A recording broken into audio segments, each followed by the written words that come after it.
Okay, and his animal was? Babe, right? The ox. Any others? Okay, Peter Rabbit. English, but yes, right? Beatrix Potter. But yeah, we got almost everything from them originally. Any others you can think of? What about fables that weren't just animals but taught us things in America?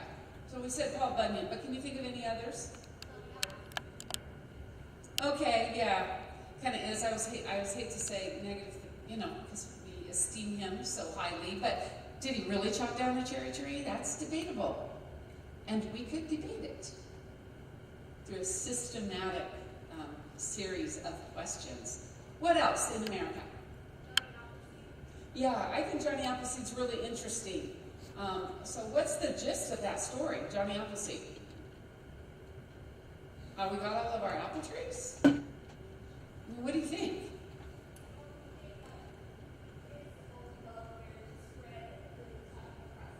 Very good. So he laid down his life, essentially, across the country. So I would agree. And did we all grow up singing, "The Lord is good to me, and so I thank the Lord"? Did nobody else grow up singing this? Forgiving me the things I need, the sun and the rain, and the apple seed. The Lord is good to me. Wow, how many modern day fables would include "The Lord is good to me"? That's a good one to remember. Okay, any others from early America that you can think of? Because this is us. This is our heritage. Any other fables? What about the expansion out west and transportation? There's some left up there. John Henry was a man. Yes, John Henry. And what did John Henry do?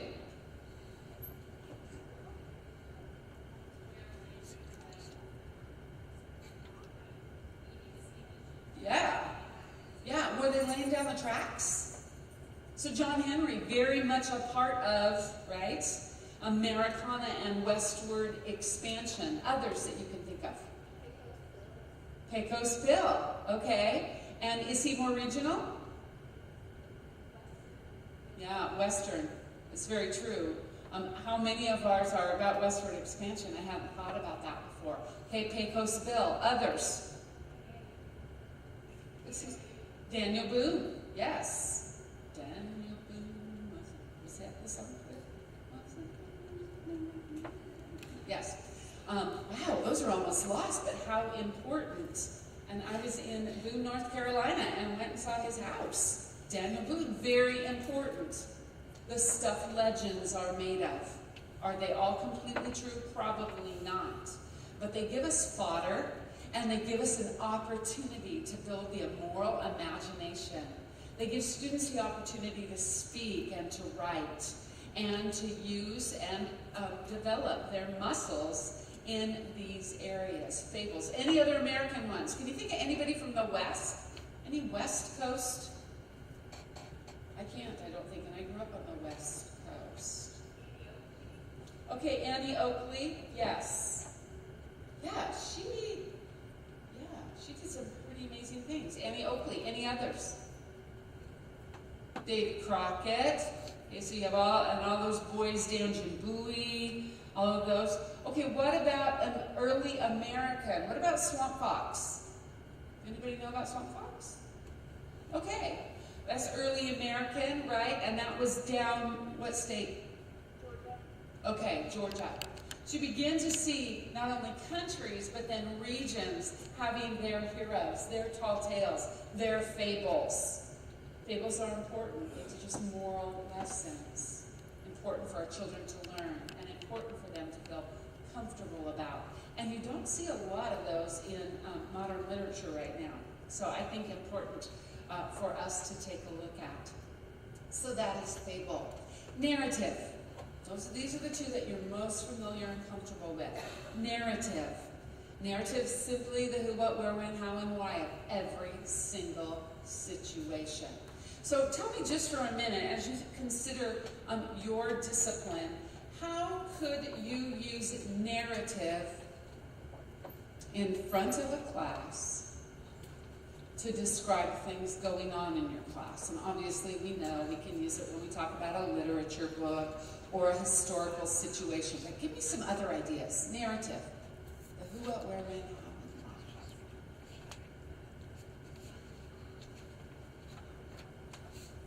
Excuse me? Okay. Do it in science. And even before they wrote their lab reports. What a great way.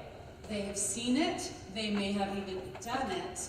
But now can they express it? Okay, in science, great idea. Another one.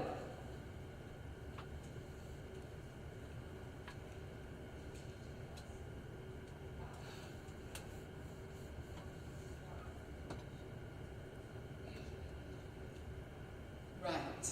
So we always would start in any lesson to begin with. Yeah. I think the proof's in the pudding in seeing if they then can recount it, either verbally or in a writing exercise. Did they get it? So often we deliver it, but did they get it? So even spending the last 3 or 4 minutes of a lesson doing a recount back. Who, what, where, when, how, and why of what we learned today. And that how and why obviously are most difficult, but we need to stretch them to get them there.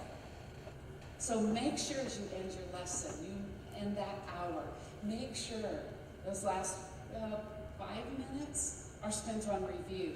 And not just you reviewing, but them reviewing. Can they put it down? Can they express it? So could 5 students each take a component of narrative and rehearse it back? Could they write it down coherently as a good indicator? Did you get the point across? Do they understand? I think in math class, this can work really well. Students can see it on the board. They can even do a practice sample question or 2. But could they express what they're doing? Can they express the operation? It's one thing to do the numerical portion, but do they understand the other portion, and can they express it? Could they train and teach another? Okay, so we've covered math. We've done science. How else can we use narration?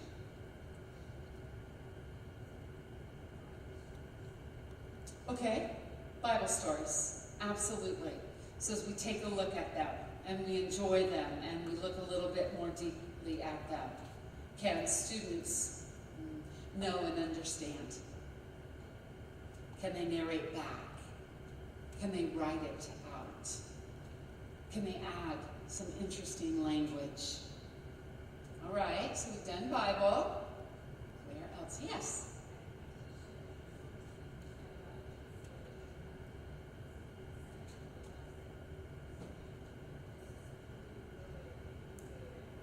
Right.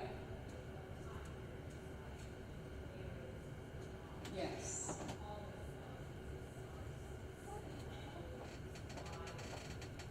Right. Right. I've heard it described as the stew from which it came. What was the stew? What was going on in those times and in those places? Author writes, right? What's going on around him. So what a great opportunity to take a look at that. And for students to understand, oh my gosh, of course Jack London wrote this way.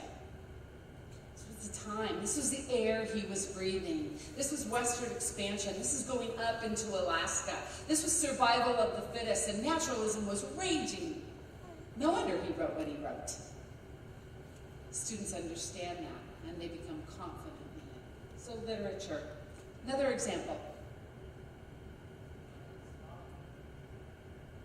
The next ball game? Okay, yes, and he could even project what is going to happen, couldn't he? We're going to pass like this, we're going to get this, and the first touchdown, and okay, so the next ball game. Absolutely, PE. What other area can narration be used in? History. Okay, absolutely. Recounting what occurred. what about taking what occurred and trying to narrate it from the eye of the opponent? Wow, they would have to become familiar. They'd have to understand what the opponent thought. They'd have to understand that Alexander was smart enough to realize that his opponent was on horseback. They're the cavalry, after all. And he wasn't as strong that way. And Alexander was smart enough to say, I am going to be beat out by my opponent unless I change the setting of where this great battle will take place. And Alexander was smart enough. And he shifted the ensuing battle was going to happen, and he shifted it, and he moved that whole battle onto a field that had many little rocks. And guess what happened?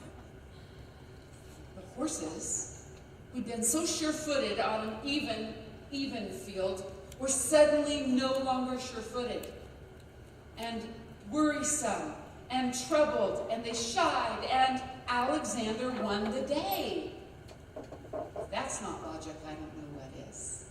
Know your opponent, know their strengths, and know how to neutralize them. Alexander took the day. And how exciting for students to begin to see that.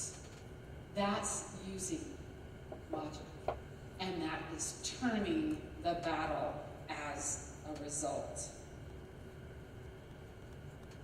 Those are the first two that you have been working on, fable and narrative. Fable in recounting great fables from each ancient civilization. And then the idea of fable is to move it from not much discourse into adding discourse, into adding quotes and discussions among the animals. The idea of narrative should become second nature. They are so honed, and you are too, to narrating the who, what, where, when, how, and why, that there's never a situation they're uncomfortable in, both in speaking and in writing. So as we move through that logic level, and even on their tests, I'm always using those. Narrate from the perspective of Alexander's opponent, the failings in this battle. And students know how, because they've done it again and again and again and again. Those are the two steps you're most comfortable with. We will take up from that point when we come back, and we will move into description, learning how to describe times, places, peoples, etc. We're going to take just a short break now. I'm going to set the timer for 5 minutes, get a drink of water, maybe a snack, use the bathroom, and then we'll come back and we'll get going on description.